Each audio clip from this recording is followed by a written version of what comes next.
Car il n'est pas si facile de parler d'un roi aussi célèbre que Saint-Louis. Tout le monde le connaît, tout le monde connaît plein d'anecdotes.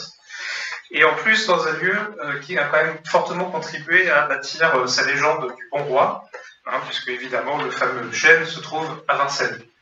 Donc double défi pour moi que d'évoquer ces deux sujets. Les relations entre Saint-Louis et Vincennes sont par ailleurs déjà bien connues. Alors je vais bien sûr les rappeler, pour ceux qui les connaissent moins, mais l'essentiel a déjà été bien balisé. Mais j'espère donc pouvoir vous apporter aussi d'autres renseignements utiles sur la vie quotidienne de la cour, en replaçant Vincennes dans un contexte plus large, qui est celui du réseau des résidences capétiennes. Donc on va parler aussi de l'évolution de l'ancrage territorial du pouvoir royal au XIIIe siècle, puisque comme vous le voyez à l'écran, je vous ai donné une représentation de Saint-Louis à cheval, Rex equipando, comme on disait, dans les contes. Le roi au XIIIe siècle est extrêmement mobile. C'est un roi vraiment nomade, qui se déplace très souvent d'une résidence à l'autre. Il n'y a pas vraiment de palais fixe, ça n'a rien à voir évidemment avec la royauté de Louis XIV, avec Versailles comme point d'ancrage. Au contraire, toute l'histoire de la royauté au Moyen-Âge, c'est justement l'évolution du semis de résidence. Alors, qui va se trouver en Île-de-France, principalement, mais qui va ensuite se déporter dans la vallée de la Loire, revenir en Île-de-France. Des résidences vont disparaître, d'autres vont émerger. Donc, retracer la vie quotidienne de la cour royale, c'est aussi s'intéresser à ce semis, à ce réseau de résidences. Il n'y a pas une résidence, mais des résidences. Alors, parmi ces résidences, certaines quand même se distinguent du lot, et Vincennes en fait partie. Notamment à partir du XIIIe siècle. C'est véritablement au XIIIe siècle que Vincennes prend de l'importance en tant que résidence royale.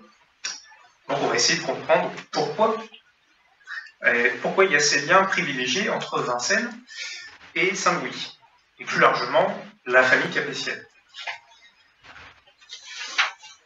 Donc on va se poser la question suivante: si Vincennes fait partie des lieux de pouvoir incontournables du XIIIe siècle, pourquoi donc cette importance? Quelles raisons peuvent pousser le roi et sa cour à résider très fréquemment ici? En quelles circonstances le roi est amené à se rendre à Vincennes? Alors comme je viens de vous dire, on ne va pas seulement parler de Vincennes dans un premier temps, on va plutôt replacer Vincennes à sa juste place par rapport aux autres résidences. Je pense en particulier bien sûr à Paris, et aussi à Saint-Germain-en-Laye, qui est l'autre grande résidence qui émerge au XIIIe siècle, et qui est un peu le pendant occidental de Vincennes, à l'échelle du domaine royal. Donc c'est intéressant aussi de faire un comparatif entre ces deux résidences. Voilà, en tout cas, on essaiera de voir quelle est l'originalité particulière de Vincennes, s'il y en a une, par rapport aux autres résidences. Alors, avant d'aborder aussi ces questions-là, je ferai quelques rappels sur le roi, sur sa famille, les grandes orientations de son règne, la place même de ce règne dans la consolidation de l'État royal. Parce que étudier aussi l'évolution de l'emprise de la royauté sur le territoire, c'est étudier aussi un peu la géopolitique, voir les terrains qui sont investis par la royauté, par la politique royale. Les itinéraires et les résidences, les choix d'itinéraires, les choix de résidence s'expliquent aussi par la politique menée par le souverain dans son royaume. Donc je rappellerai dans les grandes lignes, en tout cas, son règne. Et dans un deuxième temps, on se concentrera davantage sur les itinéraires en Île-de-France et ensuite sur la place de Vincennes, comme promis. Alors, comme je disais, Saint-Louis, c'est un roi légendaire. C'est un roi légendaire. Si je reviens sur cette première diapositive, vous le voyez représenté donc à cheval. Et pendant qu'il est à cheval, il est en train de réciter ses prières. Et vous voyez, il est vêtu comme un moine, avec une robe de bure, alors que c'est le roi. Il a déjà aussi son auréole de saint. Donc évidemment, on est sur une représentation postérieure au règne de Saint-Louis. On est ici plutôt dans les années 1330. Donc vous voyez, ça nous fait presque 70 ans après la disparition du roi, quasiment, enfin 60 ans. Donc on a une représentation déjà idéalisée, et on représente le roi comme un moine. En fait. Donc déjà, rien que dans cette représentation, il y a des biais. Il y a une façon de vouloir présenter Saint-Louis sous un certain joug. Et on connaît vraiment Saint-Louis par ses mythes. Donc vous avez le roi voilà, particulièrement pieux dans sa chapelle. Vous avez le roi qui sert à manger aux pauvres, les pauvres qui sont représentés pieds nus dans le jardin. Le roi qui leur sert à manger, toujours vêtu en moine. Vous avez le roi donc en train de prier avant le coucher. Le roi et ses reliques dans la chapelle. Donc, toutes ces images, déjà, dès le XIVe siècle, contribuent à forger la légende d'un roi qui nous a été transmise jusque dans nos manuels républicains. Donc, le responsable, ici, c'est Guillaume de Saint-Patus, qui a écrit La vie et les miracles de Saint-Louis. Guillaume de Saint-Patus, qui était le confesseur de l'épouse de Saint-Louis, Marguerite de Provence. Voilà, donc il a quand même pu avoir des anecdotes sur Saint-Louis relativement authentiques. Voilà, mais Guillaume de Saint-Patus, il écrit son ouvrage dans un but précis, c'est de faire canoniser Saint-Louis. C'est-à-dire que pour faire canoniser un personnage au XIIIe siècle, il faut ouvrir un procès en canonisation auprès de la papauté, et donc constituer un dossier sur l'individu. Donc on récolte des témoignages, et les hagiographes, comme Guillaume de Saint-Patus, mais vous en avez d'autres, Geoffroy de Beaulieu par exemple, vont s'attacher à restituer des anecdotes, mais dans un sens qui montre que Saint-Louis, déjà de son vivant, avait un comportement exemplaire, que tout prédisposait à être saint. Donc si vous voulez, c'est très agréable d'étudier Saint-Louis, parce qu'on a énormément d'anecdotes sur sa vie quotidienne, sur la vie à la cour, mais il faut les prendre avec une certaine distance, puisqu'on nous les présente d'une certaine manière, avec une certaine intention. Donc pour cette analyse-là, évidemment, je vous renvoie à l'ouvrage de Jacques Le Goff, qui a scrupuleusement analysé tous ces mythes transmis par les sources narratives. Alors il y a aussi, non pas un hagiographe, mais il y a aussi un fidèle compagnon d'armes du roi, qui s'appelle Jean de Joinville, sénéchal de Champagne, qui a aussi écrit la vie et les faits de Monseigneur Saint-Louis. Alors, c'est notamment Joinville qui nous transmet la fameuse anecdote du chêne. Donc, il nous dit maintes fois à Vins qu'en été, à l'été, il alloie Séard au bois de Vinciennes après sa messe. Voilà, déjà, il y a la messe, et ensuite, on va dans le jardin s'asseoir au bois. Et ce à cause toivois, donc il s'adossait à un chêne, et nous faisoit soir en tourlis, c'est-à-dire tous ses conseillers s'asseyaient autour de lui. Et à tous ceux qui avaient affaire, c'est-à-dire tous ceux qui réclamaient justice du roi, venoient parler à Louis, sans essourbier de l'huissier ne d'autres, c'est-à-dire des personnes qui sollicitaient la justice et le jugement du roi, pouvaient s'adresser à lui directement sans être détournés ou sans être empêchés par les huissiers. Voilà, et donc cette anecdote de Joinville, elle nous est restituée encore par l'iconographie du XIXe siècle, l'art troubadour, cette peinture de Georges Rouget de 1824, qui se trouve au château de Versailles aujourd'hui. Donc on vit depuis le XIVe siècle avec toutes ces anecdotes. Alors là c'est pareil, Joinville, c'est un témoignage intéressant parce que ce n'est pas un clerc, contrairement aux autres hagiographes. C'est un laïc, mais il écrit, là encore, bien après le règne. Il écrit au début du XIVe siècle, puisqu'en fait il dédicace son ouvrage à Louis X, qui est le fils aîné de Philippe le Bel, enfin, le premier roi à succéder à Philippe le Bel. Et donc on peut voir aussi la façon dont Joinville dépeint Saint-Louis comme une opposition justement à Philippe le Bel, qui est un roi réputé muet, distant, qui s'enferme dans son palais, en tout cas un roi qui n'est pas accessible. Là, au contraire, on montre que Saint-Louis, très librement, s'assoit dans le jardin de manière très simple, avec tous ses confiés autour de lui. Donc il y a déjà peut-être une part de nostalgie de Joinville, mais aussi, pareil, la volonté de dépeindre un portrait en opposition avec le roi de l'époque. Le même Joinville, d'ailleurs, peu après avoir parlé du chêne de Vincennes, dit « Je le vis qu'une fois en été, que pour délivrer sa gent, il venait au jardin de Paris ». Donc même circonstance qu'à Vincennes, le roi, dans le jardin de son palais, s'assied à même le sol, sur un tapis, avec ses conseillers autour de lui.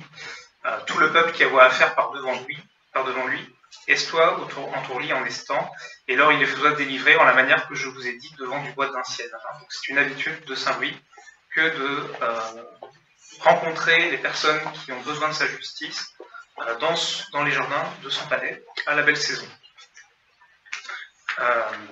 Voilà une autre peinture de Georges Rouget qui représente Saint-Louis, pardonnant à l'un de ses barons, Pierre Mauclerc, le duc de Bretagne, qui s'est révolté contre lui au début de son règne.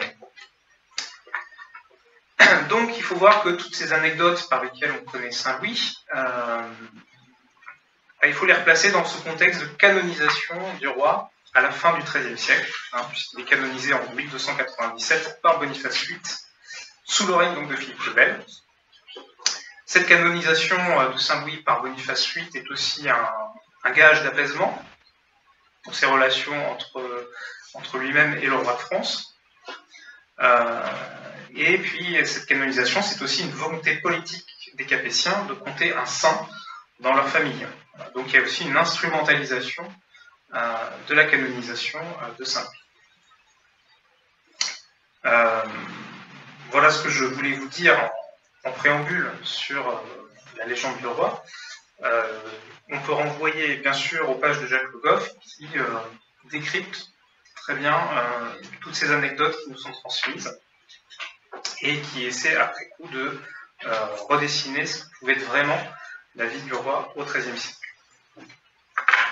Alors, Saint-Louis donc devient roi très jeune, à l'âge de 12 ans, en 1226, et va régner assez longtemps, puisqu'il va décéder en 1270 à Tunis, comme vous le savez, qui consacre l'échec de sa deuxième croisade.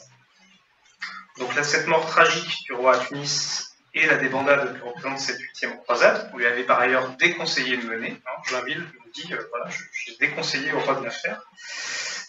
Malgré cette fin donc un peu tragique, malgré cette débâcle pour les troupes croisées, il faut bien se rendre compte qu'à l'issue du règne de Saint-Louis, la royauté sort renforcée. C'est-à-dire que tout au long du règne, on assiste à un renforcement des fondements de la royauté. Et donc, c'est un grand contraste avec justement le début du règne. Puisqu'en fait, Saint-Louis devient roi prématurément, son père Louis VIII décédant accidentellement. Alors, on va parler un petit peu de cet héritage justement politique qui est transmis par ses prédécesseurs. Un héritage à la fois glorieux, mais en même temps fragile. Alors voici un petit arbre généalogique aussi, pour vous replacer Saint-Louis, qui descend donc des Robertiens, qui étaient les comtes de Paris,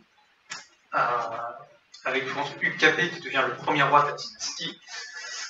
Et donc vous voyez que Saint-Louis est en fait le petit-fils de Philippe Auguste, et son père Louis VIII n'a régné en fait que 3 ans. Il meurt en fait d'une dysenterie en revenant du Languedoc, et donc il décède à Montpensier. Et donc évidemment cette mort prématurée fragilise la situation du pouvoir royal, puisque le roi est encore très jeune à ce moment-là. Et donc il faut désigner une régente, ou un régent. Et donc cette régente qui est désignée, c'est Blanche de Castille, ce qui est évidemment a été critiqué par les grands barons du royaume, puisque Blanche de Castille avait le double inconvénient d'être une femme et d'être une personne d'origine étrangère. Pourquoi ce choix? Alors que par ailleurs, Philippe Auguste avait eu un bâtard qui s'appelait Philippe Urpel, et qui était donc le demi-frère de Louis VIII, demi-oncle de Saint-Louis, et qui avait en soi plus de prétentions pour assurer cette régence du pouvoir royal. Bien là aussi, il faut voir que la désignation de Blanche de Castille comme régente est un coup en fait monté par les conseillers royaux. La petite équipe de clercs qui remonte déjà à l'époque de Philippe Auguste, en fait, s'arrange pour désigner Blanche de Castille. On n'est pas sûr que Louis VIII lui-même ait désigné Blanche de Castille comme régente du royaume. Mais donc, c'est l'équipe dirigeante, encore très resserrée, qui s'arrange pour désigner Blanche de Castille, et qui va donc l'entourer dans les tâches de gestion du royaume. Or, la situation est compliquée parce que les grands barons sont encore assez turbulents. On va parler un peu du règne de Philippe Auguste, qui a eu de lourdes conséquences géopolitiques, et ces conséquences sont encore importantes au début du règne. La volonté des barons de s'affirmer vis-à-vis du pouvoir royal est une sorte de réaction à l'évolution du règne de Philippe Auguste. Alors, comment comprendre un peu mieux cette situation-là? Voilà. Si on repart de l'ancrage territorial des Capétiens, des tout premiers Capétiens, on voit qu'au XIe siècle, à l'époque de Capet et de Robert le Pieux, les territoires sur lesquels le roi est le seigneur direct sont très minces et sont essentiellement concentrés sur un axe Compiègne, Paris, Orléans. Donc pendant 2 siècles, on a une royauté capétienne qui va se circonscrire à cette région-là du domaine. Alors, ensuite, les Capétiens vont faire les acquisitions des terres adjacentes. Le domaine va s'étendre. Mais jusqu'au règne de Louis VII, la royauté va se trouver cantonnée à cette portion-là de territoire. Alors, dont elle va avoir une gestion très fine, dont elle va essayer de tirer le plus de revenus possible. Mais ça explique aussi sa situation de relative faiblesse vis-à-vis du roi d'Angleterre, Plantagenet, qui non seulement est roi d'Angleterre, mais aussi duc de Normandie, comte de Maine, d'Anjou et de Touraine, duc d'Aquitaine.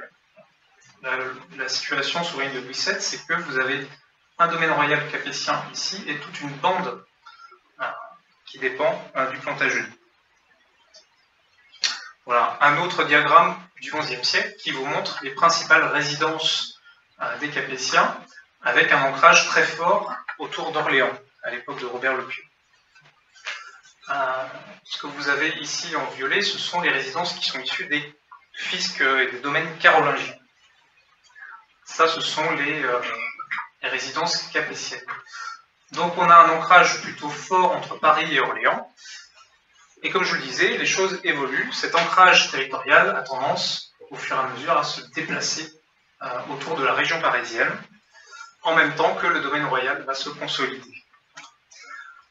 Vous avez donc un domaine royal à l'issue du règne de Louis VII qui a à peu près cette forme-là. Vous voyez ce qu'est le domaine capétien au XIe et XIIe siècle. Donc cette royauté va optimiser la gestion de ce territoire, mais elle se retrouve prisonnière d'une large bande ici, qui est détenue par le roi d'Angleterre, et puis vous avez aussi le comté de Champagne, également à l'est du domaine. Comte de Blois et de Champagne, c'est-à-dire que le comte de Champagne, à un moment, est à la fois présent à l'est, mais aussi à l'ouest du domaine royal.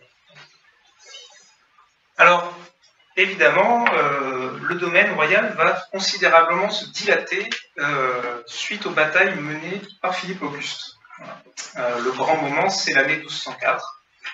C'est le moment où Philippe Auguste décide de confisquer des terres à Jean sans Terre.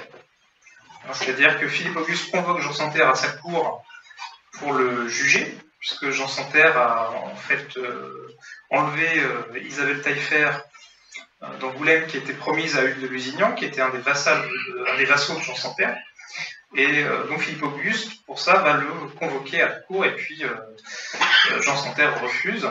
Et donc Philippe Auguste prononce ce qu'on appelle la commise, c'est-à-dire qu'il en profite pour confisquer des terres du roi d'Angleterre. Donc il va notamment confisquer le duché de Normandie, le Maine, l'Anjou et la Touraine, des terres en Aunis et en Saintonge, et également autour de la Marche et du Limousin, et un peu en Auvergne. Également, il va aussi s'étendre au nord avec le comté d'Artois. Voilà, donc, en l'espace d'une décennie, on a une dilatation du domaine royal qui est très brutale. À cela s'ajoute aussi la croisade des Albigeois, dans le Midi. C'est-à-dire que le pape Innocent III fait appel au roi capétien pour, en gros, intervenir dans ces terres-là, afin de supprimer l'hérésie. Donc il va y avoir un certain nombre de batailles également qui vont être menées par le fils de Philippe Auguste, Louis, le futur Louis VIII. Et donc à l'issue de la défaite des troupes du comte de Toulouse et du roi d'Aragon, le roi d'Aragon qui va même trouver la mort à Muret en 1217, eh bien on va aussi démembrer une partie du comté de Toulouse et le roi de France va garder dans sa main deux territoires qui vont devenir en fait des sénéchaussées de Nîmes, Beaucaire et de Carcassonne-Béziers. Donc la situation, si vous voulez, au début du règne de Saint-Louis est la suivante. Vous avez un domaine royal capétien ancien qui est ici, mais aussi sous la responsabilité du roi, des terres beaucoup plus étendues et aux traditions différentes. Puisque avec cette époque-là aussi, chaque région a aussi ses traditions juridiques, sa langue, ses coutumes. Et donc le roi a désormais un accès aussi bien à la mer au nord qu'à la mer au sud. Donc le défi pour la royauté de Saint-Louis, c'est plutôt de consolider ses acquisitions. Et évidemment, vous imaginez bien que le comte de Toulouse n'est pas d'accord avec ce démembrement, que le roi d'Angleterre ne va avoir de cesse que de récupérer ces terres-là, et que les comtes de Champagne et le duc de Bretagne peuvent profiter de cette situation également par rapport à une royauté en situation de faiblesse. Et donc, comble de malchance, le roi de France décède, et donc c'est un jeune roi de 12 ans qui doit assumer cela. Donc l'enjeu pour le règne de Saint-Louis, ce n'est pas tant l'extension, ça a été fait par ses prédécesseurs, c'est plutôt la consolidation de ses acquisitions territoriales. Les succès militaires de Philippe Auguste et de Louis VIII ont donc profondément bouleversé les équilibres des pouvoirs.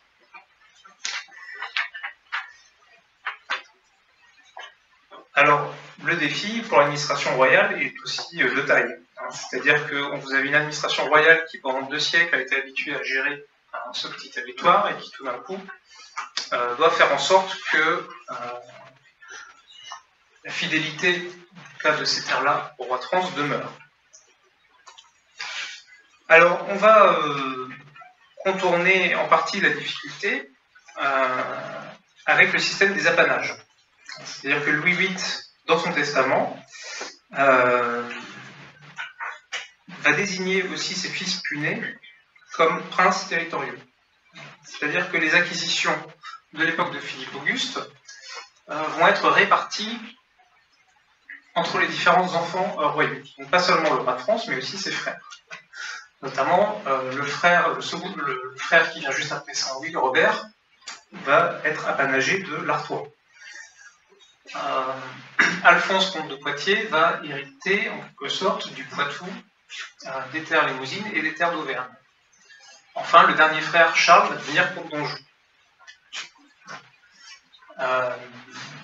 Donc, déjà, vous avez une façon de soulager en quelque sorte l'administration royale en délestant la gestion de ces territoires qui est confiée aux princes, qui vont donc établir leur propre administration dans ces terres-là. Alors évidemment, il y a des échanges, vous avez des personnes qui sont au service du roi, qui vont passer au service des princes, c'est ça qui est intéressant et c'est ça que les historiens actuellement essaient de reconstituer, c'est cette circulation des compétences entre les différents enfants royaux pour mettre en place une sorte d'administration, de gestion capétienne des terres du royaume. Alors de tout ça, le roi de France ne va garder en sa main que 2 ensembles, les sénéchaussées méridionales. Et donc Saint-Louis va faire aménager notamment le port d'Aigues-Mortes pour pouvoir partir en croisade, dans la sénéchaussée Beaucaire, et il va garder dans sa main la Normandie. La Normandie qui est quand même symbolique, puisque c'est là d'où Guillaume le Conquérant est parti pour devenir roi d'Angleterre, donc c'est quand même symbolique d'avoir dans sa main la terre de Guillaume le Conquérant. Puis évidemment, c'est là où le roi d'Angleterre pouvait également débarquer pour tenter de récupérer ses terres. Ce qui va se passer d'ailleurs au début du règne. Même si par la suite, Henri III fera des choix curieux en choisissant de débarquer plutôt au midi, c'est-à-dire dans la région bordelaise et en Venise et la Saintonge. Donc, si vous voulez, jusqu'au début des années 1240, le roi de France doit faire face à des conflits militaires avec les grands barons. Conflits militaires qui vont donc dans l'ensemble trouver une solution. Le comte de Toulouse va définitivement reconnaître sa défaite en 1229 avec le traité de Mauparis. Et le roi d'Angleterre, lui, sera battu à Taillebourg en 1242. Et ça va sonner la fin des incursions anglaises dans le royaume, en tout cas dans le domaine royal, avec la signature d'un traité de paix à Paris en 1259. En 1258, Saint-Louis va signer aussi un autre traité de paix avec le roi d'Aragon, qui va définitivement stabiliser la situation héritée de Philippe Auguste et de Louis VIII. Que vous dire d'autre sur cette gestion-là? Il y a également aussi une politique matrimoniale des Capétiens. C'est-à-dire que le traité de Mauparis, notamment, prévoit le mariage d'Alphonse de Poitiers avec l'héritière du comté de Toulouse, Jeanne, voilà, la seule héritière de Raymond VII de Toulouse. Charles d'Anjou et Louis IX vont prendre pour épouse chacun une fille du comte de Provence. Voilà. Et Charles d'Anjou, ensuite, va commencer à étendre l'influence capétienne autour de la Méditerranée, avec la première génération des Angevins de Naples. Le roi d'Angleterre, d'ailleurs, aussi épouse une héritière de Provence. Donc, vous voyez, il y a une espèce de concurrence aussi pour accroître ou affermir son influence dans ces régions-là. Mais dans l'ensemble, on peut dire qu'à la fin du règne de Saint-Louis, la situation diplomatique, pour dire les choses simplement, est stabilisée. Et le mariage avec l'héritière de Toulouse va se solder à terme par un succès, puisque Alphonse de Poitiers et Jeanne de Toulouse n'auront pas d'enfants. Et donc, c'est le fils de Saint-Louis, Philippe III, qui, à la mort de son oncle en 1271, va récupérer les terres toulousaines, qui vont à ce moment-là basculer véritablement dans le domaine royal capétien. Donc, si vous voulez, le XIIIe siècle, c'est vraiment l'époque où les choses vont basculer, où on va passer de la situation d'une royauté concentrée autour de l'île de France à une royauté qui va être de plus en plus présente et influente à l'échelle du royaume de France. Et donc, il est vrai que Saint-Louis, par sa politique de paix, a grandement contribué à stabiliser cela. Alors donc, il y a le système des apanages qui aide à l'intégration des territoires, il y a aussi le développement d'une administration locale. Notamment, vont être pérennisés le système des bailliages et des sénéchaussées. Les baillis et les sénéchaux sont les représentants locaux du roi. Ce sont en quelque sorte les préfets de l'époque, puisqu'ils ont à la fois un pouvoir militaire, un pouvoir de justice et un pouvoir fiscal. Justice, police, finance, déjà. Et donc il est vrai que ces baillis qui auparavant étaient très mouvants vont s'implanter dans des circonscriptions fixes et vont moins souvent changer. Donc ça va contribuer à développer une administration locale également à cette époque-là. Parce qu'évidemment, le roi de France n'a pas les moyens matériels de circuler d'un bout à l'autre de son royaume. On va en parler dans le deuxième temps en parlant des itinéraires. La présence de Saint-Louis hors de son domaine reste encore exceptionnelle. Donc il faut des relais locaux. Ces relais locaux, ce sont les baillis et les sénéchaux. Baillis et sénéchaux qui vont faire l'objet d'un certain nombre de plaintes de la part des habitants et de la part des familles seigneuriales. Notamment les sénéchaux du Midi, dans les enquêtes, sont fort peu appréciés, puisque ce sont les sénéchaux qui sont responsables de la gestion des terres confisquées sur les seigneurs héritiques du Midi. Pareil en Normandie. Donc là, je vous renvoie aux travaux de Marie de Joux, qui a étudié les enquêtes à l'époque de Saint-Louis, où on voit un certain nombre de griefs contre cette administration locale. D'où le fait aussi que Saint-Louis, à son retour de Brazal, en 1254, va prendre va produire un certain nombre d'ordonnances, y compris donc l'ordonnance de réformation du royaume, qui rappelle en quelque sorte les principes de probité auxquels sont soumis ces représentants. Voilà, Saint-Louis accorde une grande importance à ce que peuvent dire ou faire ceux qui le représentent localement. Donc, si vous voulez, pour finir de brosser à grands traits les orientations du règne, vous avez vraiment une charnière importante qui est la première croisade du règne, qui va s'étendre de 1248 à 1254. Saint-Louis décide de se croiser et de partir en Palestine et en Égypte après être tombé gravement malade en 1244. C'est une façon de rendre grâce au fait qu'il ait survécu à une grave maladie en 1244. Et il va être très marqué aussi par l'échec de cette croisade, à tel point donc qu'il va vouloir en faire une deuxième qui lui sera fatale. Mais à son retour de la première croisade en 1254, la production de la chancellerie royale va s'accroître, c'est-à-dire qu'on a l'impression que l'activité gouvernementale augmente, parce qu'on a plus de documents, et puis on a tout un certain nombre d'ordonnances, qui sont en quelque sorte des textes à portée générale sur le royaume, qui sont prises par le roi. Donc une ordonnance sur les mœurs et la réforme de l'administration, une ordonnance sur les monnaies. Le roi de France réaffirme sa monnaie au détriment des monnaies seigneuriales locales. Donc on a la reprise en main aussi de la royauté sur des sujets vraiment régaliens à la toute fin du règne. Donc on a l'impression d'une royauté qui est plus assurée à la fin du règne qu'au début. Et en même temps vont se développer également, après la première croisade, un certain nombre d'institutions centrales qui vont être appelées à une grande pérennité. C'est le cas notamment du Parlement et de la Chambre des comptes. Donc le règne de Saint-Louis est aussi important pour tout ce qui commence à établir dans la deuxième moitié de son règne et qui va s'avérer particulièrement pérenne. Donc voilà un petit peu ce que je voulais vous dire sur les acquis importants de son règne, les moments importants de son règne. Et puis à présent, donc, on va maintenant parler de l'exercice quotidien du pouvoir, du cadre matériel dans lequel le pouvoir royal s'exerce. Voilà, je vous ai rappelé toutes ces tendances du règne pour vous expliquer la logique des déplacements royaux. Alors, voici les conclusions auxquelles on arrive. On a certes une royauté donc extrêmement nomade, qui va pérégriner de résidence en résidence, qui va rester très peu de temps au même endroit. On a du mal aujourd'hui à s'imaginer le rythme que ça peut représenter au quotidien. En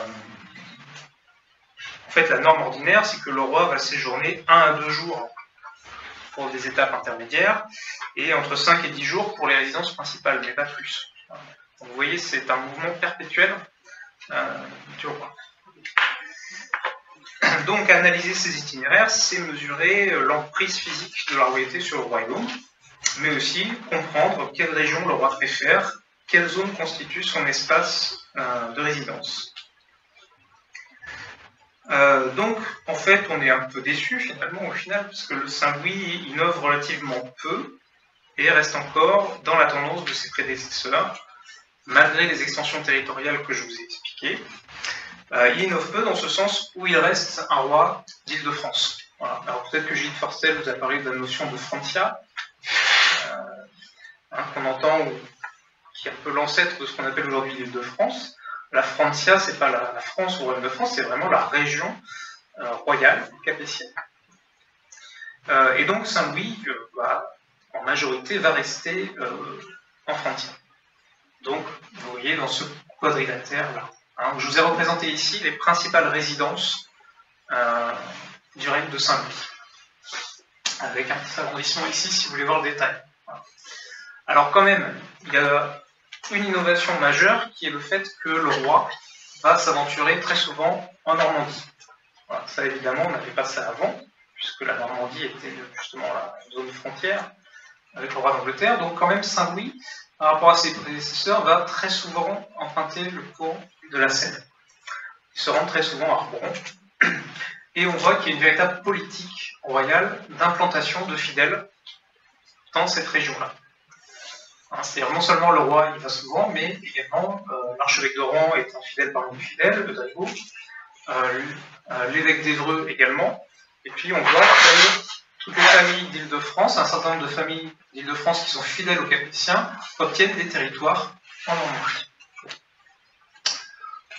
Et puis Saint-Louis, au retour de sa première croisade, va faire à 2 reprises le tour complet du duché de Normandie.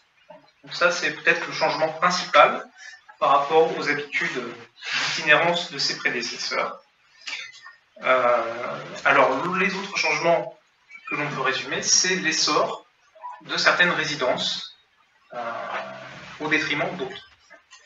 Alors, les 2 résidences qui vont connaître une importance croissante, c'est Vincennes et Saint-Germain-en-Laye.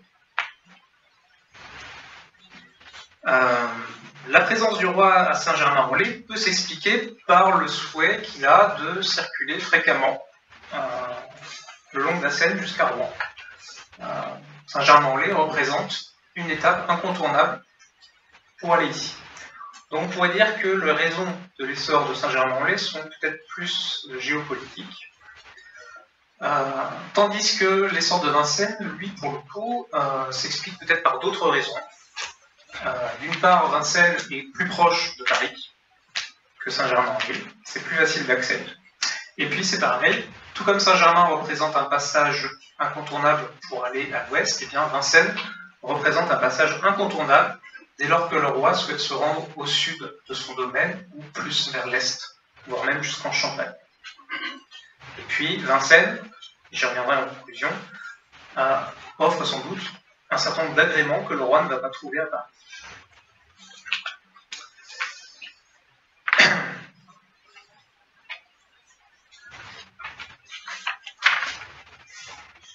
Voici, à l'inverse, les trajets extraordinaires. C'est-à-dire que quand même, le roi sort occasionnellement de son lieu de domaine. Mais ça reste un pantouflard, comme m'a dit un jour mon professeur de diplomatique, Olivier Guejanin, il m'a dit Saint-Louis c'est un pantouflard finalement, il reste en Île-de-France. Oui, c'est vrai. Il sort hors de son domaine pour des raisons très précises. Alors bien sûr, des raisons militaires. On retrouve ici en rouge les itinéraires qui sont liés aux batailles militaires que mène le roi contre le roi d'Angleterre, notamment, ou contre le comte de Champagne, au début de son règne. Donc là, on est plutôt dans les années 1230 et 1240. Les autres raisons qui nous poussent à aller assez loin, ce sont des motifs plutôt spirituels, notamment les pèlerinages. Saint-Louis va effectuer plusieurs pèlerinages, notamment celui de Rocamadour en 1244, une fois qu'il est guéri de sa maladie. Il va aussi se rendre à Pontigny, dans les terres à la limite de la Champagne et de la Bourgogne. Et puis, au retour de la croisade, il va également faire un pèlerinage au Mont-Saint-Michel, ce qui motive aussi la première tournée du duché de Normandie. Et puis, bien sûr, il y a les départs en croisade, forcément. Donc, vous avez ici représenté en vert les trajets empruntés par Saint-Louis lorsqu'il décide de partir en croisade à 2 reprises. Donc, on voit que là, on va plutôt suivre le cours du Rhône, après être passé donc par la Bourgogne. Et évidemment, Vincennes est un passage obligé sur cet itinéraire. Alors souvent, j'ai pu dire, voilà, le roi part de Vincennes pour partir en croisade, je dirais qu'il y passe, puisqu'en fait le mouvement est tellement perpétuel, on va dire que j'ai un point de départ fixe. Ça fait partie de mon étape incontournable pour ensuite me rendre au sud de mon royaume. Voilà. Et vous avez aussi le trajet de retour de la première croisade qui est différent, puisque là on va traverser l'Auvergne, ce qui va être l'occasion là aussi de visiter encore des sanctuaires. C'est-à-dire que vous avez un roi qui est très motivé pour visiter les hauts lieux spirituels de son royaume. Donc les itinéraires sont aussi le résultat de cette spiritualité. Voilà, en dehors de ça, eh bien, donc, on va rester cantonné à cette région d'Île-de-France. Alors vous allez me dire, mais comment est-ce qu'on peut savoir où est le roi? Comment fait-on? Alors, c'est ce que disait M. Gafour en introduction, eh bien, ce sont les sources de la pratique qui nous aident à recenser les itinéraires et les trajets de Saint-Louis. Alors, la source majeure pour le règne de Saint-Louis, ce sont les actes royaux.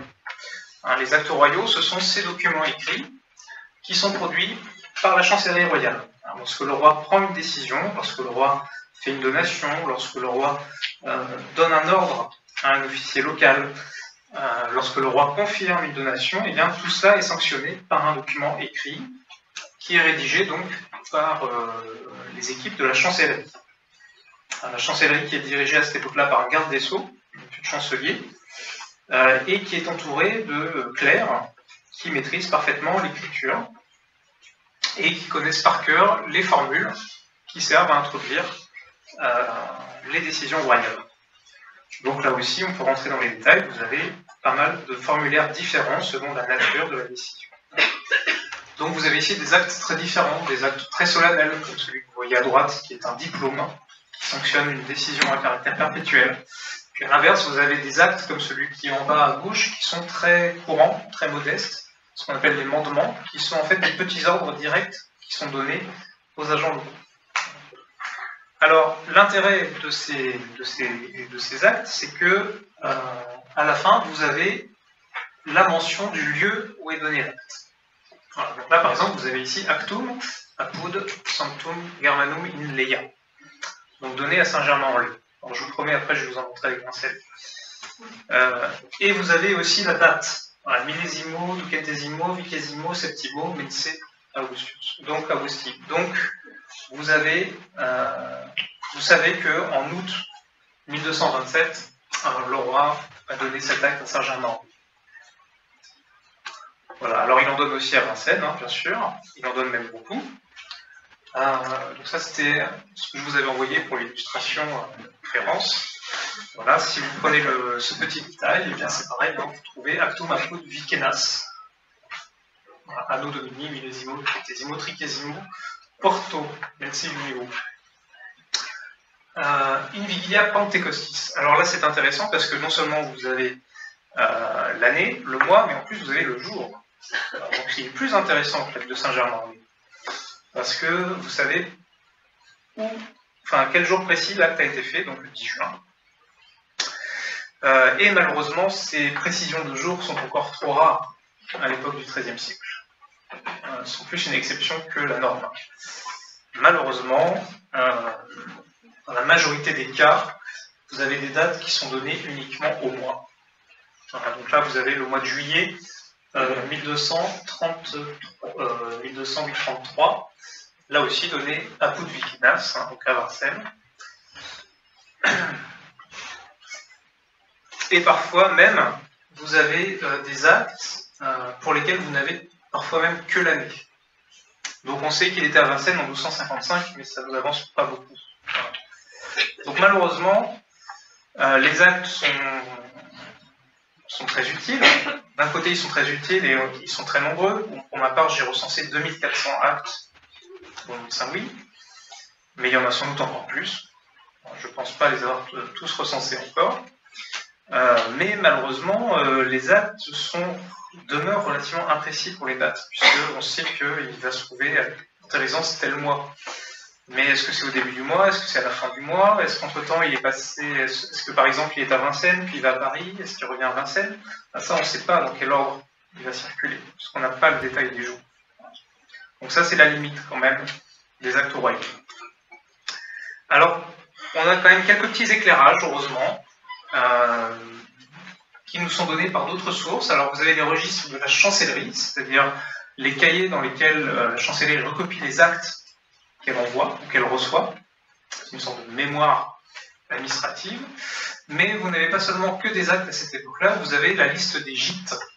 Hein, les gîtes, ce sont ces étapes de résidence intermédiaires où le roi et sa cour ont le droit de séjourner aux frais d'un vassal. Hein, généralement, ce sont les abbayes qui sont mises à contribution pour accueillir la cour et loger le roi. Voilà, c'est ce qu'on appelle le droit de gîte.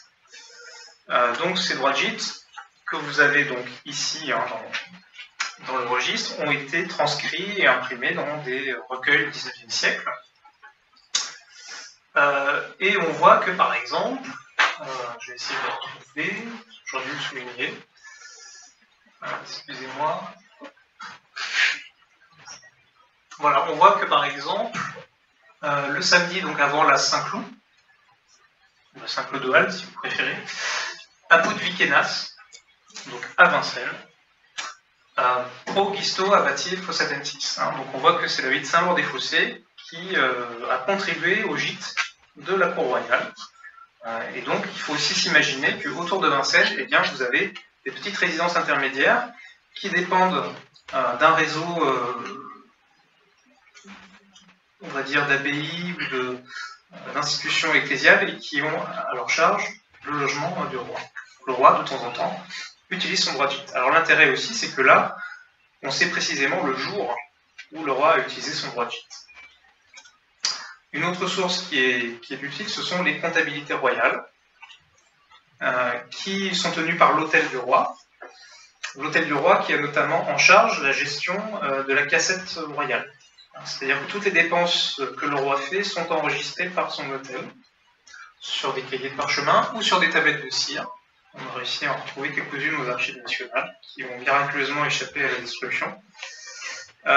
Et donc, là aussi, on sait précisément à quel jour, où le roi était et ce qu'il a dépensé. Donc ça, c'est la source peut-être la plus précise, la plus fiable, la plus objective. Mais malheureusement, il y a eu un incendie des archives comptables de la royauté au XVIIIe siècle, ce qui fait que malheureusement, pour la royauté médiévale, on a quasiment perdu toutes ces comptabilités. Et pour le règne de Saint-Louis, on n'en a que 3 qui sont vraiment exploitables. Donc, si vous voulez, sur 3 années du règne, on a, sur une échelle de 4-5 mois, un éclairage extrêmement précis sur toute la finesse des déplacements de la cour. Donc ça, ces éclairages offerts par la comptabilité nous aident à mieux comprendre la logique de circulation de la cour, et du coup nous servent à mieux interpréter ce que peuvent nous donner les actes, mais malheureusement c'est encore trop peu. Alors ici je vous ai représenté à l'échelle du royaume tous les lieux qui sont mentionnés dans les actes royaux, pour vous montrer là encore l'étalement de la cour. Donc certains actes évidemment, vous voyez, sont là encore donnés à l'occasion d'événements militaires, d'autres sont donnés à l'occasion de tournées qui sont faites en Normandie ou dans le nord du royaume, ou bien sûr lors des départs en croisade. Mais l'essentiel donc va se concentrer ici. Alors à partir des indications des actes royaux, on peut faire des comptes, et voici donc ce que donnent toutes les occurrences de lieux dans les actes royaux. Alors je vous ai donné donc les 10 premières. Donc évidemment, sans surprise, évidemment, c'est Paris qui revient en tête, avec 664 actes datés de Paris, mais vous voyez qu'en deuxième position vient donc Vincennes, avec 116 occurrences, talonné de près par l'outsider Saint-Germain-en-Laye, avec 105 actes. Enfin, vous voyez qu'on est sur des proportions très équivalentes entre Saint-Germain-en-Laye et Vincennes. Alors après, vous avez, dans une proportion déjà moindre, par rapport aux 3 premiers, vous avez Melun, Pontoise, Compiègne, et puis ensuite, vous voyez, on chute à la vingtaine d'occurrences. Le développement de Vernon est aussi important, voilà. Ça confirme, si vous voulez, l'ancrage en Normandie du roi. Mais également, le Fontainebleau, vous voyez, se situe à un niveau similaire, et Fontainebleau est en général une étape, tout comme Melun, qui est indissociable d'un passage à Vincennes.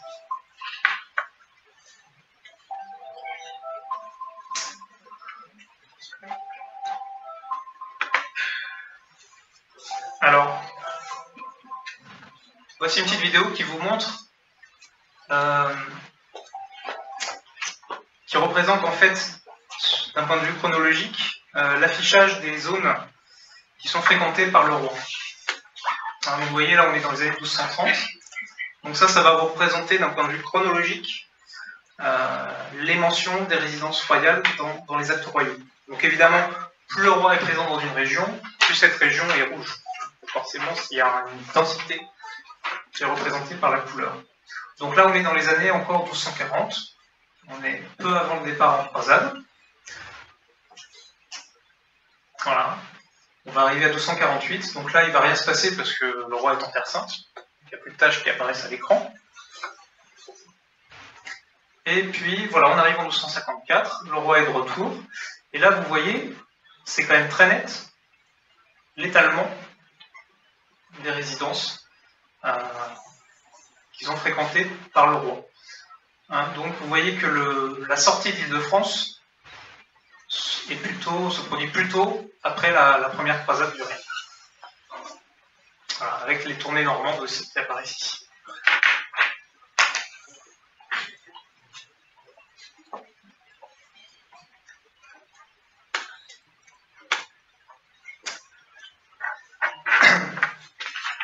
Alors parlons maintenant davantage de Vincennes, puisqu'on voit qu'avec 116 occurrences de Vincennes, vous êtes en deuxième position. Alors Vincennes est bien sûr une résidence qui existe déjà au début du règne de Saint-Louis, mais qui est encore assez récente. Voilà.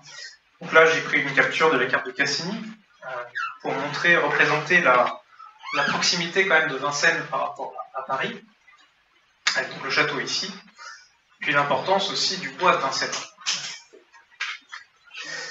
C'est vrai qu'il est difficile de parler de Vincennes sans parler de Paris, il est difficile de parler de Vincennes sans parler de son bois. Ce sont deux raisons importantes qui expliquent l'ancrage de la royauté ici. Donc en fait là je renvoie aussi aux travaux qui ont été faits autour du château, notamment suite aux fouilles qui ont commencé à la fin des années 80, en 1988, et aux synthèses qu'en a tiré notamment Jean Chapelot, qui a livré une restitution des fouilles et de l'aspect du premier manoir capétien.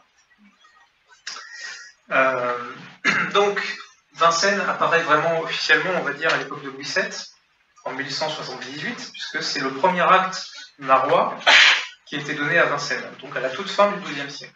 Ce qui ne veut pas dire qu'avant cette date, il n'y avait pas déjà une première implantation royale, puisque Jean Chapelot émet aussi l'hypothèse que certaines constructions remontent peut-être avant même la fin du XIIe siècle. Là, le bois de Vincennes, au départ, avait une dépendance vis-à-vis de l'évêque de Paris.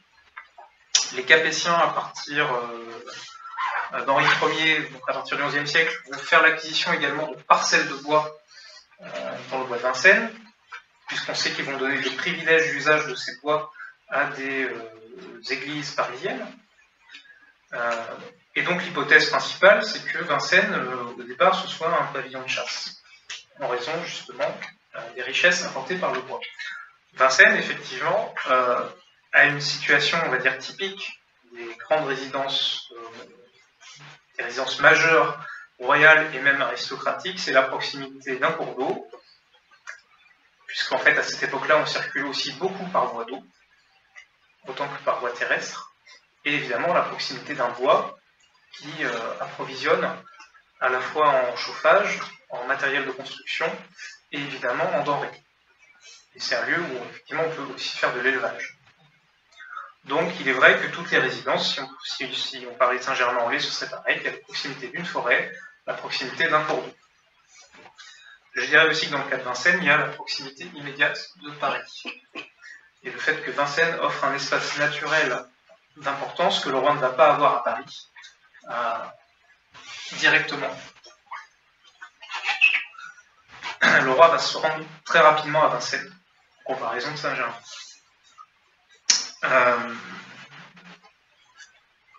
Alors il est vrai aussi qu'on a souvent parlé de l'intérêt des rois pour la chasse. Voilà, même si dans le cas de Saint-Louis, c'est pas forcément vrai. Hein, Saint-Louis n'était pas un grand adepte de la chasse. Mais c'est vrai que voilà, il faut envisager plutôt le bois comme un vivier naturel. Il y a aussi le fait que Vincennes se situe sur des voies anciennes, gallo-romaines, qui permettent d'aller vers la Champagne, et puis également au sud, vers Charenton, et puis plus tard vers Fontainebleau et vers l'Orléanais. Donc il y a aussi un recentrage de la famille royale autour de Paris. Je vous renvoie à l'article de Robert-Henri Gauthier, qui a fait un article « Quand et comment Paris devint capitale ». Donc il est vrai que la présence des rois capétiens à Paris va s'accroître au détriment de l'Orléanais, comme c'était le cas au XIe siècle. Et donc en même temps que le roi de France est de plus en plus présent à Paris, eh bien, on voit un regain d'intérêt pour le bois de Vincennes, notamment à partir de Philippe Auguste, ou les privilèges d'usage de la forêt qui avaient été accordés par ses prédécesseurs de façon abolies, et que le roi va se mettre à protéger la forêt. Notamment, Philippe Auguste va ériger un grand mur autour de la forêt pour la protéger et faciliter son développement et aussi limiter les intrusions dans le bois. Donc reprise des parcelles, aménagement aussi d'un parc sous Louis VII, implantation d'un couvent de Grand Montin dans le bois de Vincennes aussi à l'époque de Louis VII. Sans doute aussi, cette implantation de Grand Montin peut s'expliquer par la nécessité d'avoir un pôle religieux à proximité d'un séjour royal, donc le fameux pavillon de chasse. Donc il y a tout un ensemble de signes qui montrent qu'on a un gain d'intérêt des Capétiens pour cette partie-là de leur domaine. Alors ensuite, c'est difficile quand même de parler de l'aménagement du site de Vincennes parce que malheureusement, les sources écrites sont assez peu nombreuses. Et si on compare à Saint-Germain, on a plus d'indications sur les aménagements de Saint-Germain par Saint-Louis que pour Vincennes. On suppose en tout cas qu'il y a eu des travaux à l'époque de Philippe Auguste pour remanier le pavillon de chasse en manoir. Le terme de manoir aussi est intéressant. On ne parle pas de palais, on ne parle pas de château, on parle de manoir. Et le manoir fait plutôt référence à une demeure aristocratique plutôt rurale, une sorte de maison de campagne en quelque sorte, plus qu'un palais proprement dit. Néanmoins, si on lit les conclusions des fouilles archéologiques, on voit quand même que, bien qu'il s'agisse d'un manoir, il y avait quand même une qualité dans l'appareil, une qualité dans la construction, qui démontre que c'était quand même une résidence qui avait une certaine importance. Et le fait que l'on donne des actes à Vincennes montre que le roi va y séjourner un certain temps. Si vous analysez en fait les actes les lieux que l'on trouve dans les actes, on voit que le roi ne donne jamais des actes, très rarement donne des actes dans des petites résidences intermédiaires. Il donne toujours des actes dans des résidences où il va rester plusieurs jours. Donc c'est un signe de l'importance que prend Vincennes à la fin du XIIe siècle, et qui va donc continuer à en prendre sous Saint-Louis. Alors si l'on reparle des itinéraires qui concernent Vincennes, voilà, comme je vous le disais, on a des comptabilités qui nous permettent de découvrir finement les déplacements du roi. Donc là, vous avez notamment une partie de l'année 1234, qui est précisément décrite par le comte de l'Hôtel de 1234. Voilà. Donc on sait par le comte de l'Hôtel que donc au mois d'avril, il est passé par Montargis au Nemours-Fontainebleau, pour arriver jusqu'au 19-21 à Saint-Germain-en-Laye. Donc c'est ce qu'on a représenté ici, en fait, c'est un trajet au retour du Berry, en fait. Le roi a séjourné dans le Berry en février, et donc en mars, il remonte à nouveau vers Paris via ce trajet-là. Voilà, et donc ensuite Vincennes va vraiment apparaître au mois d'avril. Donc vous voyez la succession des résidences, puisqu'on part de Gisors en Normandie, on passe donc par Asnières, Paris, Vincennes. De Vincennes on revient à Neuilly pour aller en fait passer les Pâques à Saint-Germain. Et vous voyez que dès que les Pâques sont finis, hop, on revient à Vincennes, sans même forcément s'arrêter à Paris. Donc vous voyez qu'il y a également un facteur à prendre en compte, c'est les fêtes religieuses. Le roi décide toujours de passer des fêtes religieuses dans les résidences les plus importantes. Donc là, il est à Vincennes, mais il décide d'aller faire les Pâques à Saint-Germain. Et puis il revient juste après à Vincennes. Voilà, il passe 2 jours, le 22-23, à Saint-Germain, après une halte d'une journée à Neuilly, et pour revenir ensuite 3 jours après à Vincennes. Et puis vous voyez qu'à nouveau, il va passer par Charonne, revenir à Saint-Germain-en-Laye. Et de Saint-Germain-en-Laye, hop, on revient ensuite à Vincennes. Donc vous voyez le chassé-croisé incessant entre les deux résidences. Donc quand vous avez un acte qui est donné en avril 1230 à Vincennes, est-ce que c'est au début du mois, est-ce que c'est au milieu du mois, est-ce que c'est à la fin du mois, on ne sait pas. Mais grâce aux comptabilités, vous voyez l'extrême mobilité d'un jour à l'autre de la cour royale. Donc après donc le 30 avril à Vincennes, en mai, on va remonter plutôt au nord du domaine, dans la vallée de l'Oise, mais toujours, vous voyez, en restant à proximité des ports de la Seine. Voilà. Les mentions des comptabilités précisent que le roi va louer un certain nombre de bateaux, au PEC par exemple, pour le transport des différentes affaires de la cour. Voilà, donc ensuite on revient à Paris du 8 au 11 mai, puis à nouveau à Vincennes, on revient à Paris, puis à Charenton, pour redescendre ensuite vers Fontainebleau. Donc vous voyez que par rapport à ça... Excusez-moi, en bas et à droite, il y avait Sens, oui. Le 27 mai. Est-ce que c'était sur Marianne ou pas? Alors, en fait, oui, c'est ça. Effectivement. Hop. Voilà, Sens, 27-28. Et puis à nouveau, vous voyez, on remonte à nouveau sur Vincennes. Donc vous voyez que Vincennes est toujours l'étape incontournable dès lors que l'on va dans la région de Fontainebleau ou que l'on va plus aller vers ici. Et vous voyez la fréquence des passages à Vincennes par rapport aux autres résidences. Alors il y a un autre itinéraire qui est intéressant, c'est l'itinéraire de 1239, qui est aussi précis grâce à nouveau aux comptabilités. En mai, disons qu'à nouveau, on revient de Fontainebleau pour passer à Melun, et ensuite, vous voyez toujours le cours d'eau. Depuis donc, Paris, on va faire le tour par le nord du domaine, Asnières, Beaumont, Pontoise, passage à Saint-Germain, embarquement au PEC, et depuis le PEC, à nouveau, on va suivre le cours de la Seine et remonter enfin jusqu'à Vincennes.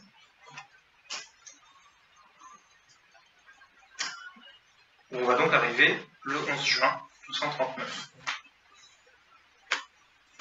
Et ensuite, alors on ne voit pas très bien sur celui-ci, je vais passer à la suivante. Ça va bien.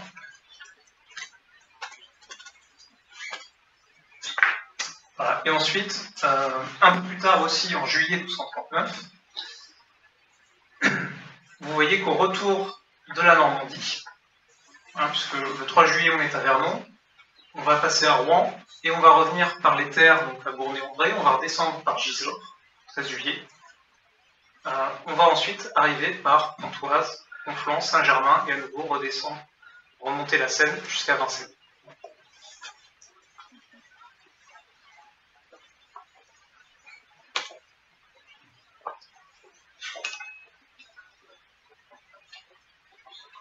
Donc voici quelques exemples d'itinéraires, en tout cas, qui vous montrent pourquoi Vincennes est aussi fréquemment emprunté. Je pense que effectivement sa proximité à Paris et l'importance de son domaine, de son espace naturel, en font en quelque sorte une extension de Paris, pour ainsi dire. Et que le roi va y séjourner volontiers plusieurs jours. On voit que parfois il va même rester plus longtemps à Vincennes qu'à Paris.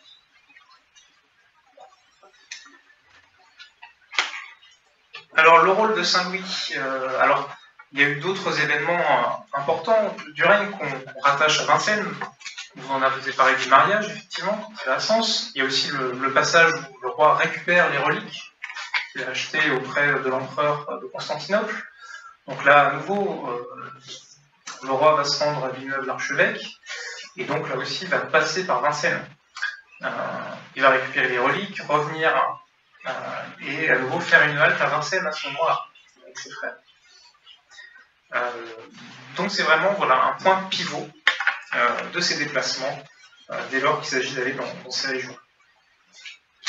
Alors comme je vous le disais, c'est difficile ensuite de savoir ou d'attribuer à Saint-Louis certains aménagements du manoir capétien. En tout cas, c'est ce qu'explique Jean Chapelot. On n'a pas vraiment de sources qui permettent de confirmer de manière certaine. On a tendance à lui attribuer 3 grands aménagements du manoir. Manoir ancien que l'on peut essayer de reconstituer grâce au plan de Levaux de 1654. Donc vous voyez ici ce manoir de forme quadrangulaire, d'environ 10 mètres de chaque côté, avec des ailes qui font à peu près 7 mètres de large, autour d'une cour centrale dans laquelle se trouvait une fontaine qui était alimentée en eau depuis Montreuil. représentation aussi qu'on peut essayer de restituer à travers des gravures anciennes. Je renvoie ici à la reconstitution qu'en propose Jean Chapelot, dans cette illustration que vous trouvez dans son ouvrage, illustration de Jean-Pierre Golvin, avec donc une proposition de restitution de l'ancien manoir capétien, qui ressemblait à ça. Sachant qu'ici, on a la Sainte-Chapelle et la construction de Charles V. Donc on a tendance à attribuer à Saint-Louis plusieurs choses. L'aménagement d'une tour à l'un des angles du quadrilatère, l'aménagement d'une chapelle. Alors ça c'est vrai, on a un acte de Saint-Louis qui fonde une chapelle dans le manoir de Saint-Germain, mais l'hypothèse de son emplacement est là aussi assez discutée. Est-ce que cette chapelle pouvait se trouver à distance du quadrilatère, ou est-ce qu'au contraire elle se trouvait intégrée dans ce quadrilatère? Jean Chapelot a tendance à penser que c'est le cas, c'est-à-dire qu'elle est vraiment intégrée dans le quadrilatère. Donc là, on est dans un cas de figure différent de ce qu'on a à Saint-Germain-en-Laye ou à Paris, où clairement le roi a fait construire des saintes chapelles à côté du lieu de résidence. Donc là, Vincennes se distingue en cela de Paris, de Saint-Germain. Et on a tendance aussi à attribuer à l'époque de Saint-Louis l'aménagement de la salle, de ce qu'on appelait l'aula, c'est-à-dire la salle de l'Assemblée, la salle publique, où se réunissait la cour. On a tendance donc à attribuer ces trois aménagements à Saint-Louis, mais là encore, sans forcément beaucoup de certitude. En tout cas, on peut quand même dire que Vincennes a tout d'une grande résidence, parce que vous trouvez le triptyque défini en fait par les archéologues, où vous avez en fait trois pôles. Vous avez l'aula, qui est la salle de l'Assemblée, la salle publique dans laquelle le roi va recevoir les audiences, dans laquelle vous allez avoir les sessions de certaines assemblées royales.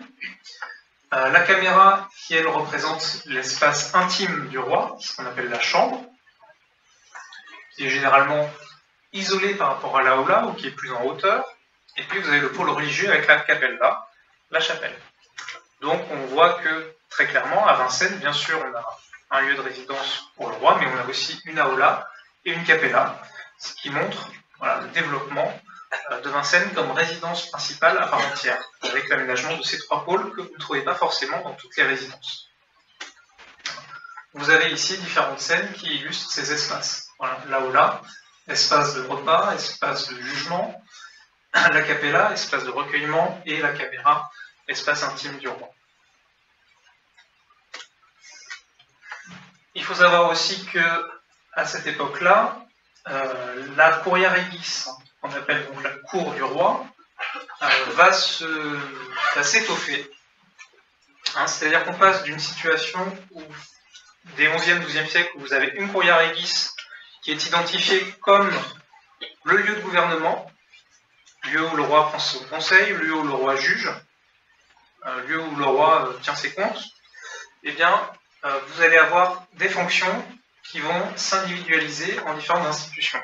La première, c'est le Parlement, qui est la chambre de jugement, c'est-à-dire que le roi, au fur et à mesure qu'il accroît son influence sur le royaume, n'a de cesse que de faire reconnaître sa justice comme le dernier échelon.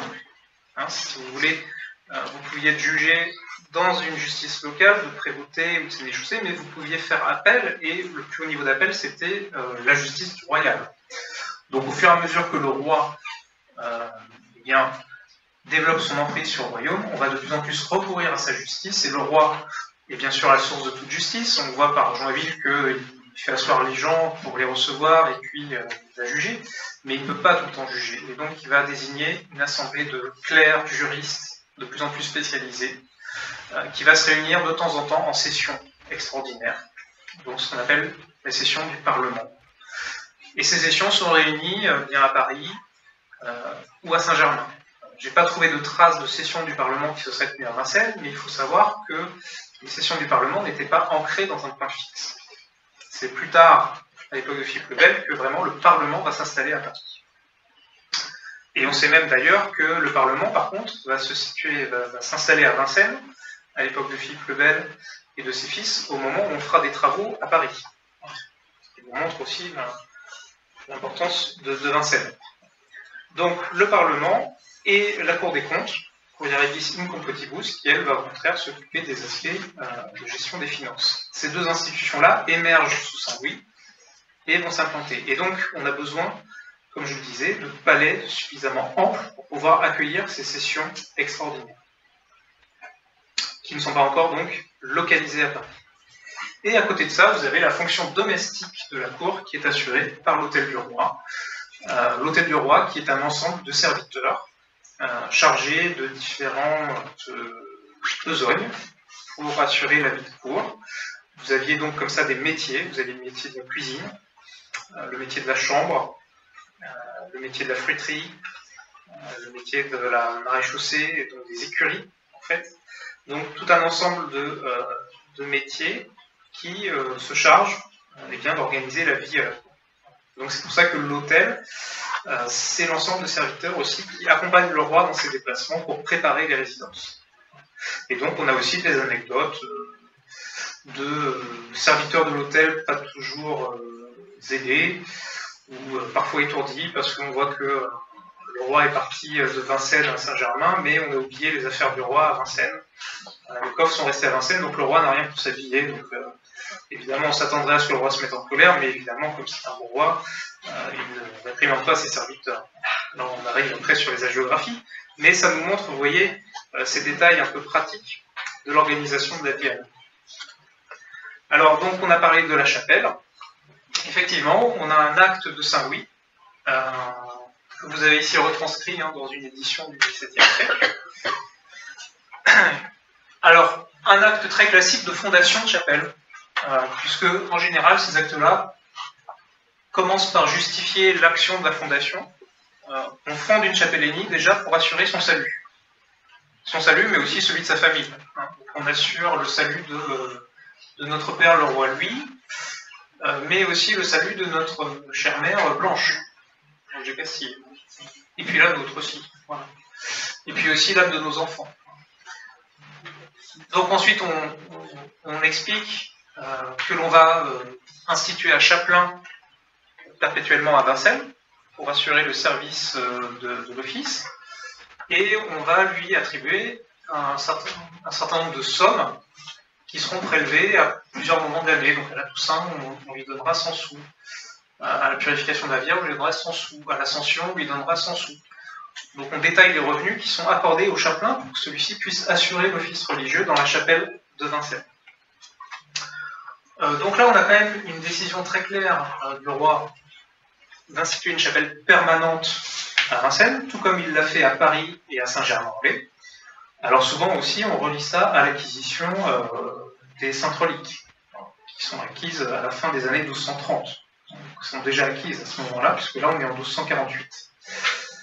Mais on sait que effectivement, le roi a déposé à Vincennes une sainte épine, enfin une épine tirée de la Sainte Couronne. Ce qui montre là aussi l'importance qu'avait à ses yeux cette résidence de Vincennes. Alors, on pourrait aussi parler des saintes chapelles et des reliques. Le fait que Saint-Louis fasse l'acquisition à un prix très élevé de ces reliques, c'est pour lui une façon d'attirer sur le royaume la protection et la bienveillance divine. Dans l'esprit de Saint-Louis, le rôle du roi, c'est de conduire son peuple vers le salut, vers la Jérusalem céleste. Donc il faut attirer le plus possible la bienveillance divine sur le royaume. Et donc ça passe par des fondations pieuses, chapelles, mais aussi hôpitaux de charité, et donations faites à ceux qui font les offices, qui servent les offices. Donc on voit que c'est une façon d'attirer la bienveillance sur le royaume, ce réseau de saintes chapelles. C'est aussi une façon pour le roi de garantir son salut. Ce souci de son propre salut, on le retrouve aussi dans les enquêtes dont je vous ai parlé tout à l'heure. Le fait qu'on enquête sur les agissements des officiers locaux et qu'à l'issue des enquêtes, on procède à des restitutions de biens qui avaient été confisqués par l'administration royale, c'est une façon pour le roi d'alléger sa conscience. C'est-à-dire, il ne veut pas, avant de partir, avoir des biens qui seraient mal acquis sur autrui. Donc on voit aussi que l'action politique est conditionnée aussi par la quête de salut spirituel. Et donc, la fondation d'une chapellenie, l'acquisition de saintes reliques, fait aussi partie de cette logique-là. Alors c'est vrai que je vous ai beaucoup parlé de Saint-Louis, mais on sait aussi que Vincennes était prisé par les autres membres de la famille royale, notamment par Alphonse de Poitiers, qui était l'un des frères de Saint-Louis. On sait que, notamment je renvoie aux études de Gaël Chenard, qui a fait sa thèse sur l'administration d'Alphonse de Poitiers. Alphonse de Poitiers, bien qu'il fût apanagé du Poitou, du Toulousain, résidait très souvent dans l'Île-de-France. Et donc il résidait à Vincennes. Et d'ailleurs, Gaël Chenard a montré, en comparant avec les propres relevés, que Alphonse de Poitiers ne résidait pas forcément au même endroit que son frère. Qu'il interprète peut-être comme un signe de brouille entre les deux frères. Mais en tout cas, on sait que également les autres princes capétiens pouvaient passer à Vincennes. Et ici, vous avez en fait un acte de Saint-Louis qui va confirmer un acte d'Alphonse. Voilà, oui, Alphonsus comitis pictavensis est Tolosani, et Jeanne, son épouse, Iusuxor. En fait, on voit que Alphonse de Poitiers et son épouse Jeanne ont effectué un certain nombre de donations pour des abbayes du Midi, mais que l'acte d'Alphonse de Poitiers a été donné, là aussi, à Put-Vicenas. Donc on a bien ici une preuve de la présence des autres princes capétiens à Vincennes. Et cette présence des Capétiens à Vincennes ne va donc faire que s'accroître après la règne de Saint-Louis. Il va y avoir d'autres événements majeurs dans la vie de la famille royale. Le mariage de Philippe III avec Marie de Brabant, le fils de Saint-Louis, va se marier à Vincennes. Et puis Philippe le Bel aussi, on le sait, sera également très souvent présent dans cette résidence qui, pendant même un temps, abritera l'administration du Parlement. Ce qui montre l'importance croissante qu'elle prend aussi après le règne de Saint-Louis. Donc, avant même la grande phase de Charles V et l'aménagement de cette magnifique résidence du XIVe siècle que l'on connaît aujourd'hui, on voit qu'il y a aussi eu un premier âge d'or pour Vincennes avec les Capétiens du XIIIe siècle. Donc, pour conclure, eh bien, je reprendrai ce que signale Jean Chapelot dans l'un de ses articles sur la terminologie des sources pour qualifier Vincennes. Le XIIIe siècle et le règne de Saint-Louis, c'est vraiment l'époque où Vincennes va passer du statut de domus, c'est-à-dire de simple demeure, de simple maison, à celui vraiment de manerium, c'est-à-dire de manoir. Alors on n'est pas encore vraiment sur le palais au sens du palais parisien, du palais de Saint-Germain. Ce sera peut-être plus tard, à l'époque de Charles V. Et encore, il y a la terminologie militaire qui va parler de Castrum. Mais en tout cas, il y a vraiment une importance aussi croissante qui se retrouve à travers la terminologie. Donc, les motifs de la présence de Saint-Louis à Vincennes s'expliquent, à mon sens, par l'agrément qu'offrait le site, en termes d'espace naturel, de qualité sans doute de vie. Il ne faut pas sous-estimer sans doute le goût, tout simplement, du roi pour le lieu. Le fait aussi que Vincennes représente donc un débouché immédiat par rapport à Paris, et qu'il offre par rapport à Paris certaines commodités, et que donc il constitue un passage obligatoire par rapport à d'autres axes stratégiques de circulation du domaine, que sont donc l'extension au sud vers Fontainebleau, Melun, et l'extension vers l'est, vers la Champagne. Voilà, j'espère que cette conférence vous a intéressé et a peut-être répondu à certaines questions. Merci beaucoup.